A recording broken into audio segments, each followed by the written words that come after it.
সেখানে কোনো ছায়া হবে এমন কোনো প্যান্ডেল থাকবে না, থাকবে না সেখানে বাড়ি ঘর, সামান্য একটা গামছা থাকবে না যে মাথাতে এইভাবে একটু রোদের সময় নিয়ে নিব, কারণ সেটা এমন একটা জিনিস সেই দিন খালি তা করবে, জমিনটা তামার মতো জ্বলতে থাকবে।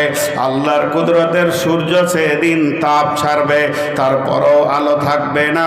আমার রব এমনটাই কিয়ামতকে বানাবেন, সেদিন বিশ্বনবী বলছেন একটা ছায়া থাকবে, এটাকে লোক বলে আরশের ছায়া। এর কোনো দলিল নাই যে এটা আরশের ছায়া, কেউ বলে এটা আর কিছু ছায়া, কেউ বলে সিংহাসনের ছায়া, কেউ বলে আল্লাহর ছায়া। আস্তাগফিরুল্লাহ, এগুলো কোনো দলিল নয়। আমার রব এটা সেদিন নতুন করে একটা ছায়া বানাবেন, তার মহব্বতের ব্যক্তিগুলোকে সেখানে আনার জন্যে সেই ছায়াটা আমার রব বানাবেন। এটাকে বোঝানোর জন্যে কোনো মুফাসসির বলেছেন রহমতের ছায়া, কারণ আল্লাহর দয়া রহমত যদি না হতো তাহলে ছায়াটা হতো না। ওই ছায়াতে থাকবে কে? ওই ছায়াতে কোনো গরু ছাগল থাকবে না। লা তাহজান, চিন্তা করিয়েন না।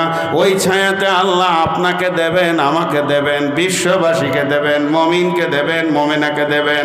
বন্ধুরা আমার, যে আল্লাহর ভয়ে গভীর রাত্রিতে শীতের সময় লেপটাকে ছেড়ে দিয়ে হু হু করে কাঁপতে কাঁপতে শীতের পানিতে উজু করে নামাজের কাতারে দাঁড়াচ্ছে, আল্লাহ তাই রকম গোলামের জন্য এই ছায়াকে বানিয়েছেন। সেটাকে বলা হয়েছে আল্লাহর রহমতের ছায়া। সাবাতুন ইযিল্লুহুমুল্লাহ। ওই ছায়াতে কে কে থাকবে? ওই ছায়াটা 7খানা জনের কোটা করা হয়েছে। 7 শ্রেণীর লোক যারা পৃথিবীতে 7টা আমলে জড়িত থাকবে।